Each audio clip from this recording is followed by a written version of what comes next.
अवधूत चिंतन श्री गुरुदेव दत्त. श्री स्वामी समर्थ.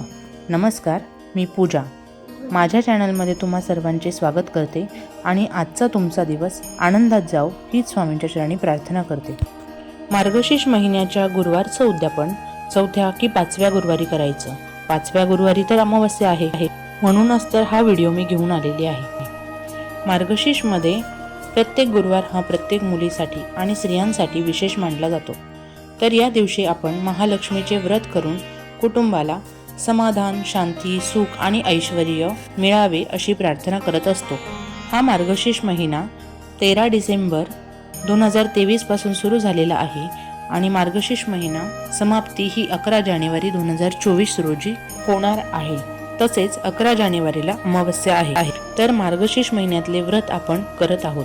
तर बऱ्याच जणांच्या मनामध्ये शंका आहे की दरवर्षी 4 गुरुवार येतात व आपण 4ही गुरुवार व्रत व पूजा मांडणी करत असतो. तर 4थ्या गुरुवारी आपण उद्यापन करत असतो.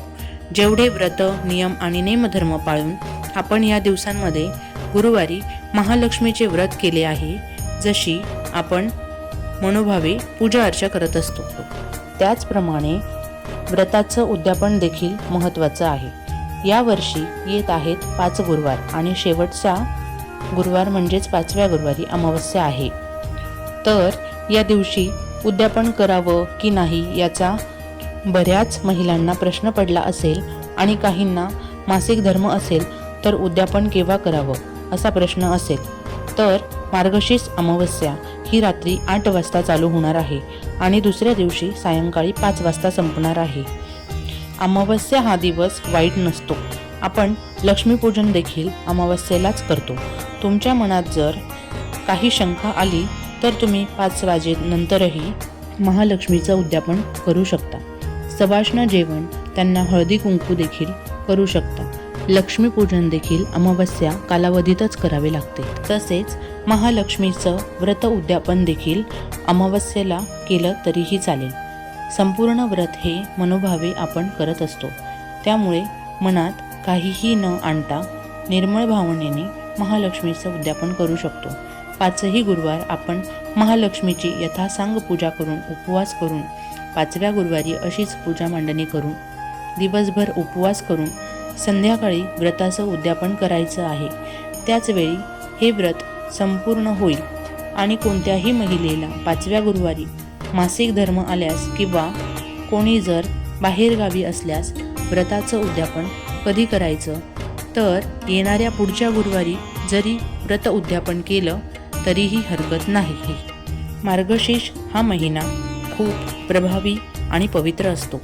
या व्रताची माहिती या महालक्ष्मीच्या छोट्याशा महालक्ष्मीच्या पुस्तकात सर्व माहिती दिलेली आहे.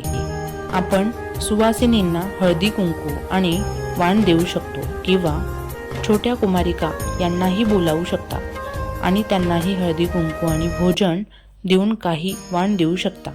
जवळपासच्या कुठल्याही देवीच्या मंदिरात जाऊन आपण देवीची यथासांग ओटी भरून तेथे काही महिला भेटल्यास त्यांनाही हळदी कुंकू देऊ शकतो.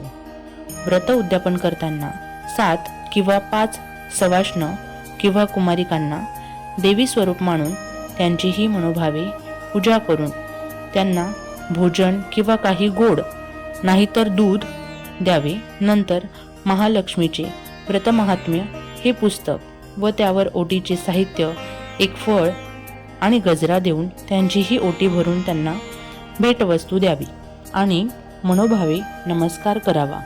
या दिवशी ब्राह्मणांना पण दान केल्याचे खूप महत्त्व आहे. तर त्यांना शिधा, वस्त्र किंवा दक्षिणा दान देऊ शकता.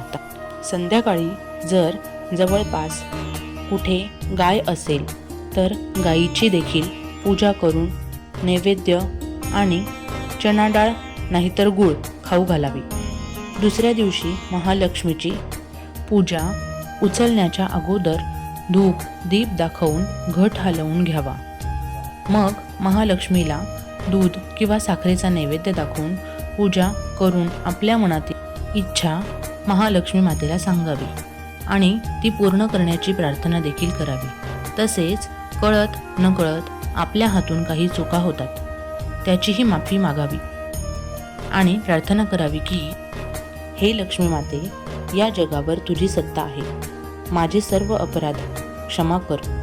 तुझे व्रत मी मनोभावे करत आहे. आमचा संसार सुखी असू दे.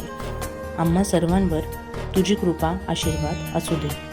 आम्हा सर्वांना धनसंपत्ती, सुख, शांती, ऐश्वर्य, प्रगती आणि मनशांती लाभू दे. मी कसलाही गर्व करणार नाही, उतणार नाही, मातणार नाही, घेतलेला वसा टाकणार नाही असे म्हणून देवीला नमस्कार करून पुनरागमनाय च, पुनरागमनाय च, पुनरागमनाय च असे 3 वेळा म्हणत घटावरील नारळ उचलून घ्यावे आणि तांब्यातील पाणी घरभर शिंपडून उरलेले पाणी कोणत्याही एका झाडाला टाकू शकता आणि संपूर्ण पूजा उचलून घेऊ शकता. कसा वाटला आजचा माझा व्हिडिओ आणि माहिती?